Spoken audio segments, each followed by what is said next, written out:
बिहार में योग्य और योग्यता की कमी नहीं है। हमारे साथ आज जुड़े हैं नीरज कुमार सिंह, जो बहुत ही योग्य और एसटीईटी में सामाजिक विज्ञान से अपने उच्च स्कोर के साथ मेरिट में आए। इनका कहना है कि बिहार सरकार की गलत नीतियों के कारण अभी तक बिहार सरकार में इनकी शिक्षक में भर्ती नहीं हो पाई है। आज हम आपको रूबरू करा रहे हैं एक ऐसे अभ्यर्थी से जिन्होंने अपने क्षेत्र में शिक्षा के लिए बहुत सारे कामों को निष्पादित किया है। स्वागत है नीरज जी आपका हमारे इस स्टडी चैनल के यूट्यूब चैनल पे।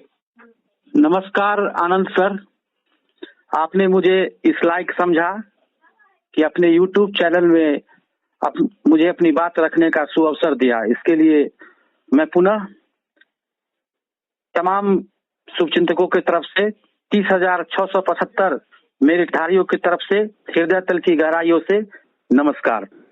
धन्यवाद। हम आपसे कुछ सवालों से रूबरू होंगे कि एसटीईटी क्या जो विज्ञापन 2019 में आया था तब आपने एसटीईटी को पात्रता परीक्षा समझकर इसका फॉर्म भरा था या फिर प्रतियोगिता परीक्षा समझकर फॉर्म भरा था? जी, इसको मैंने प्रतियोगिता परीक्षा समझकर ही फॉर्म भरा था, क्योंकि ये विज्ञापन में वर्णित था कि जितना सीट है उतना ही रिजल्ट प्रकाशित किया जाएगा। मैं 6 to 8 और 1 to 5 में भी पास था, लेकिन मैंने सोचा कि मैं हाई स्कूल और 10+2 में नौकरी करूं, और ये प्रतियोगिता परीक्षा है, पात्रता परीक्षा बिल्कुल नहीं है, जैसा कि विज्ञापन में भी वर्णित था। और मैं ही नहीं, हमारे जैसे तमाम जो भी फॉर्म भरे थे अभ्यर्थी, सब लोग इसे प्रतियोगिता परीक्षा, और जैसा कि हमारे आनंद किशोर ने प्रेस विज्ञापन करके दिया था कि ये एसटीईटी 2019 विगत वर्षों की परीक्षा से एक अलग परीक्षा है, इसमें सीट के बराबर जो है रिजल्ट प्रकाशित किया जाएगा। जी, तो यानी आपने एसटीईटी को पात्रता परीक्षा नहीं प्रतियोगिता परीक्षा समझकर फॉर्म भरा, एग्जाम दिए, और ये एग्जाम ऐसा एग्जाम था जो एसटीईटी अभ्यर्थियों के लिए एक बैकबोन का काम करता, क्योंकि इसमें विज्ञापन में तुरंत नौकरी की बात थी। जो भी लोग मेधा सूची में आते उनकी नौकरी होती। परंतु अभी के जो स्थिति और हालात हैं, बहुत सारे केसेस हो गए हैं और सरकार ने अभ्यर्थियों को 2 भागों में बांट दिया। एक भाग मेरिट के तरफ हो गया और दूसरा नन मेरिट के तरफ हो गया। तो इस स्थिति में सरकार की रणनीति का शिकार अभ्यर्थी क्या क्या स्थिति और परिस्थिति झेल रहा है, वो हम आपसे जानना चाहेंगे। जैसा कि आप जानते हैं आनंद सर कि बिहार में बेरोजगारों की फौज और गला काट प्रतियोगिता है, लेकिन ये जब वैकेंसी एसटीईटी 2019 आया, सबसे पहले मैं बता दूं अपने बारे में कि मैं 11 का टीईटी पास हूं, 12 में मैं एसटीईटी पास हूं, 17 में मैं टीईटी पास हूं, और ये एसटीईटी 2019 में मैं मेरिट में हूं। 1126 मेरा रैंक है जनरल में जी, और 111.9954 मेरा मार्क्स आया नॉर्मलाइजेशन के बाद जी। और मुझे आशा ही नहीं, मुझे 100% विश्वास हो गया 21 जून को जब मेरिट लिस्ट हुआ और बजाबते हमारे माननीय शिक्षा मंत्री विजय कुमार चौधरी जी ने प्रेस के द्वारा कहा कि सबकी नौकरी पक्की, तो मुझे इतनी खुशी मिली, मुझे ही नहीं तमाम मेरिटधारियों को, 30,675 मेरिटधारियों को इतनी खुशी मिली। हम में से कई मित्र कर्ज लेकर अपने दोस्तों के बीच मिठाई बांट दिए।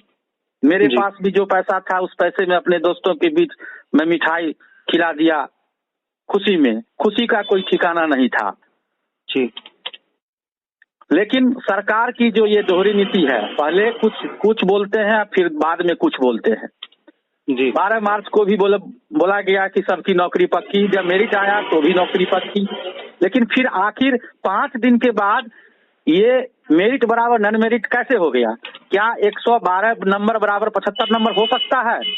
मैं जानना चाहता हूँ, मैं सरकार से इस बात को जानना चाहता हूँ कि 75 नंबर बराबर 120 नंबर हो सकता है, 112 नंबर हो सकता है? कभी नहीं हो सकता है।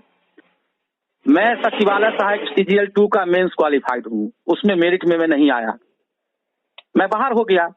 मैं दरोगा में मेरिट में नहीं आया, मैं बाहर हो गया। मैं इंटर स्तरीय में मेरिट में नहीं आया, मैं बाहर हो गया।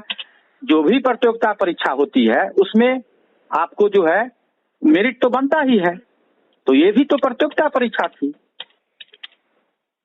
जी जी। तो आपके हिसाब से आपके क्या मतलब सभी अभ्यर्थियों के हिसाब से जितने भी लोगों ने फॉर्म डाला वो प्रतियोगिता परीक्षा समझकर, क्योंकि पात्रता परीक्षा तो हर एक साल बेरोजगारों की फौज सीटेट तो तैयार कर ही रही है, हर एक साल 2-2 बार एग्जाम लेकर के बेरोजगारों की फौज तैयार कर ही रही है। सबसे बड़ी बात है आनंद सर की पात्रता परीक्षा जहां भी होती है वहां पर अपीयरिंग को मौका दिया जाता है। जी।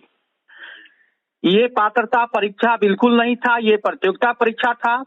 इसमें आपका विज्ञापन में भी वर्णित था जो कॉलम 2 और कॉलम 12 जो कहता है कि सीट के बराबर और मार्क्स जो बनेगा घटते हुए उच्चतम से न्यूनतम की ओर घटते हुए सीट के बराबर रिजल्ट दिया जाएगा। और पात्रता परीक्षा में कभी भी सीट डिक्लेयर नहीं किया जाता है। जी। जैसा कि सीटेट को देखिए या टेट को देखिए या यूपी टेट को देखिए या अन्य राज्यों में जो टीईटी का परीक्षा होता है उसमें कभी भी सीट डिक्लेयर नहीं किया जाता है, लेकिन इसमें कोटिवार सीट का वर्णन किया गया था, जो इस बात का सूचक है कि ये पात्रता परीक्षा नहीं, ये प्रतियोगिता परीक्षा है। जी। लेकिन सरकार की गलत नीति के हम तमाम मेरिटधारी शिकार हो रहे हैं। जी। और मैं एक चीज जानता हूं कि सत्य परेशान हो सकता है लेकिन कभी पराजित नहीं हो सकता है। हम लोग सत्य के रास्ते पर चलने वाले लोग हैं और सत्य के रास्ते पर चलने वाले लोगों को थोड़ी परेशानी तो होती है, लेकिन अंततः मुझे आशा ही नहीं पूर्ण विश्वास है कि हम लोग अब एक दिन हम लोग को इंसाफ जरूर मिलेगा। जी। और माननीय विजय चौधरी को भी लास्ट में एक बार जरूर समझेंगे कि नहीं ये लोग सही है। जी। अभी भले वो हम लोग को बरगला रहे हैं जी, लेकिन हम लोगों को इंसाफ मिलेगा, न्यायालय से भी इंसाफ मिलेगा और इसके लिए हम लोग सड़क से संसद तक अपनी आवाज को उठाने का काम करेंगे। जी। तो नीरज जी हम आपसे अगला सवाल की तरफ बढ़ते हैं, क्योंकि बहुत सारे केसेस हो गए हैं इस पे, मेरिट की तरफ से भी नॉन मेरिट की तरफ से भी। हाई कोर्ट में जुलाई में ही मेरिट की तरफ से केस हुआ, आलोक श्रीवास्तव ने उनको लीड कर रहे हैं। फिर बहुत सारे लोगों ने मेरिट की तरफ से भी और नॉन मेरिट की तरफ से भी केस किया। जी। तो क्या आपको हाई कोर्ट के जो सिस्टम चल रहे हैं, तो क्या लग रहा है कि हाई कोर्ट से आपको न्याय मिलने की उम्मीद है? सबसे पहले मैं नॉन मेरिट वाले के लिए कहना चाहता हूँ जी, ये इसको अलग नहीं लेकिन एक देहाती कहावत है कि हम तो सनम डूबे ही तुमको भी ले डूबेंगे। जी। तो वो लोग समझ रहे हैं, वो लोग अपने उनका दिल इस बात का गवाह दे रहा है कि मेरा तो होगा नहीं क्योंकि हम नॉन मेरिट वाले हैं। जी। तो मेरा जब नहीं होगा तो इन लोगों को भी हम रद्द करवा दें, या तो वैकेंसी रद्द करवा दें। जी। लेकिन ये कभी किसी भी सूरत में होने वाला नहीं है। और हम लोग का जो मांग है कि विज्ञापन का पालन हो, जो भी जिस विज्ञापन की शर्त को मानकर हम लोग जिंदगी का 3 साल दांव पे लगा दिए, जी, हम लोग बेरोजगारी का दंश झेले, गांव समाज रिश्तेदारों का आलोचनाओं का शिकार हुए, एक दिन हम लोग का जो है नौकरी की किरण जरूर निकलेगी। जी। और हम लोग जो बदनाम हैं कि कुछ नहीं किया इतनी उम्र तक, हम लोग को जरूर जो है सो मेहनत करेंगे तो एक दिन कम से कम हम लोग टीचर जरूर बनेंगे। और मैंने कई लोगों से पूछा कि आप लोग मेरिट वाले शिक्षक से पढ़ाना चाहेंगे अपने बच्चे को कि नॉन मेरिट वाले से पढ़ाना चाहेंगे? जी। तो गार्जियनों ने कहा कि मैं आप जैसे मेरिट वाले से पढ़ाना चाहता हूँ। और शिक्षा, बिहार की शिक्षा व्यवस्था तब तक दुरुस्त नहीं होगी जब तक मेरी 30,675 हमारे भाई, हमारी बहन जी, जो अभी सड़क पे घूम रही है, सड़क पे जिनको सरकार सड़क पे छोड़ चुकी है, जी, आज जिनको विद्यालय में होना चाहिए वो सड़क पे घूम रहे हैं, लोगों की आलोचनाओं के शिकार हो रहे हैं।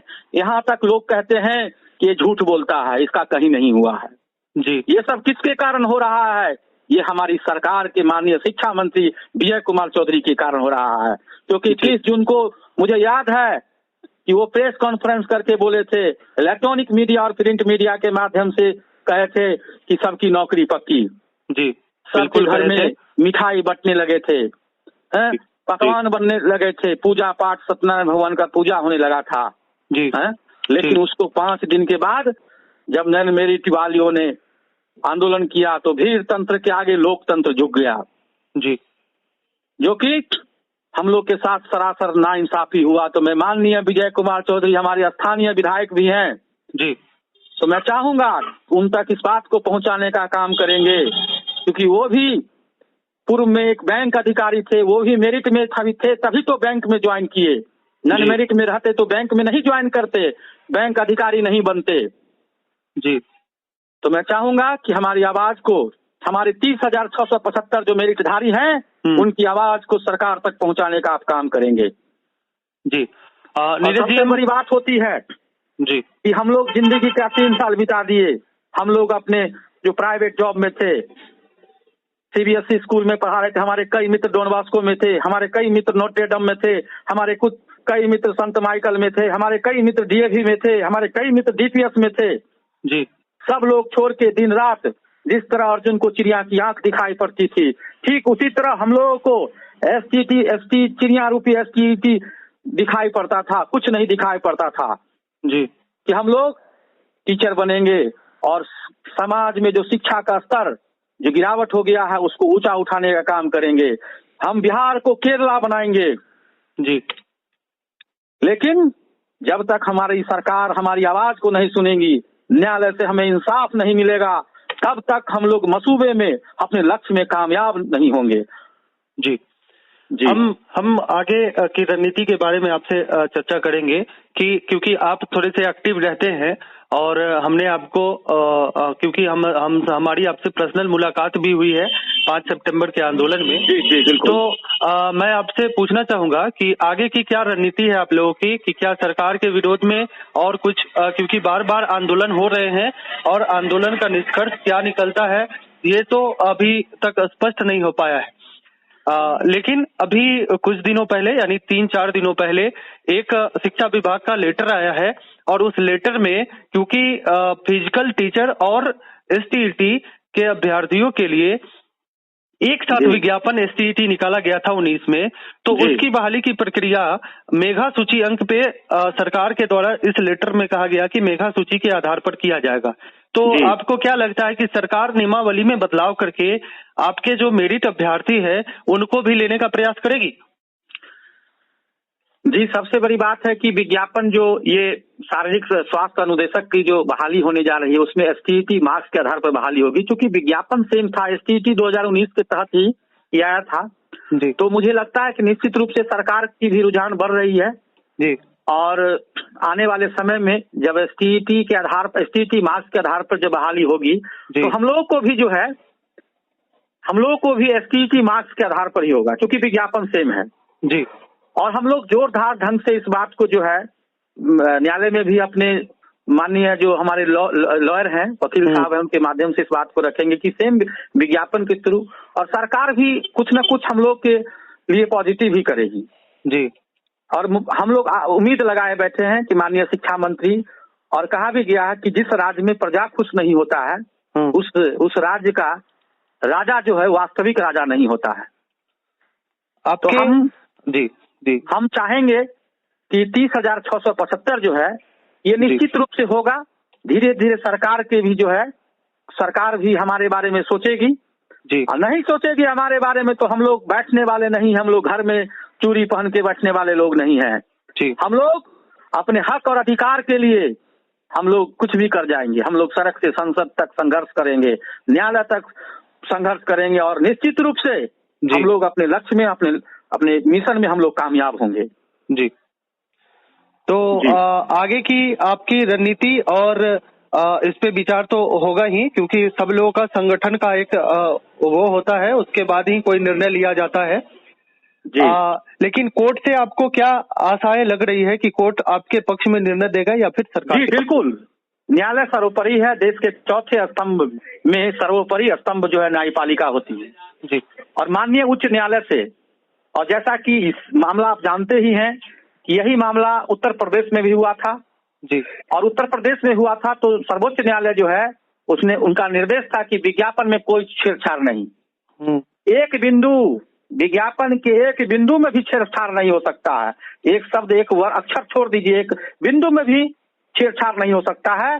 और सुप्रीम कोर्ट के डिसीजन का कभी हमारी पटना हाई कोर्ट अवहेलना नहीं करेगी, और वो निश्चित रूप से और उसका जो निर्देश होगा वो हम लोग के फेवर में होगा, क्योंकि हम लोग का जो डिमांड है कि विज्ञापन का पालन हो। विज्ञापन की शर्त को मानते हमने फॉर्म भरा, हमने जो है तो पैसा जमा किया, हमने जिंदगी का 3 साल महत्वपूर्ण समय जी हम लोग जो है सो बंद कोठरी में तैयारी किए और दिन रात पढ़े, और उसके बाद हम लोग मेरिट में आए हैं। हम लोग भीख नहीं मांग रहे हैं सरकार से, हम लोग अपना अधिकार मांग रहे हैं। 3 साल की मेहनत। माननीय नीतीश जी जब चुनाव में जाते हैं तो कहते हैं मेरे भाई और बहनों, मैं मजदूरी मांगने आया हूँ, मैं 5 साल जो काम किया हूँ उस काम का आपको मुझे मजदूरी दीजिए, वोट के रूप में मजदूरी दीजिए।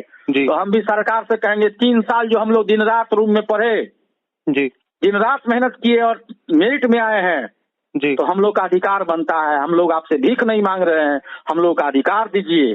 जिसके लिए आपने प्रेस जारी किया कि सबकी नौकरी पक्की, वो हम लोग के पास, तमाम लोगों के पास वो है। लोग भी पूछते हैं कि आप लोगों की नौकरी तो पक्की हो गई थी, फिर ये कैसी हो गई। और मुझे लगता है कि माननीय नीतीश जी निश्चित रूप से, वो भी एक इंजीनियर हैं जी, तो वो भी हमारी बात को जरूर 30,675 मेरिटधारियों की आवाज को जरूर समझेंगे। रह गई नन मेरिट वालों की बात, तो आप उसके बाद लीजिए, सीट बढ़ा के 40,000 लीजिए, 50,000 लीजिए, या 1 लाख वैकेंसी निकाल दीजिए, सब लोगों को ले लीजिए, हम लोगों को कोई दिक्कत नहीं है। लेकिन सबसे पहले जो मेरिट में आए हैं वो 30,675 मेरिटधारियों का जो है नियुक्ति हो, और इसको किसी चरण से कोई लेना देना नहीं है, इसका किसी चरण से कोई लेना देना नहीं है। ये एक प्रतियोगिता परीक्षा थी, इसे कोई चरण से नहीं लेना देना है।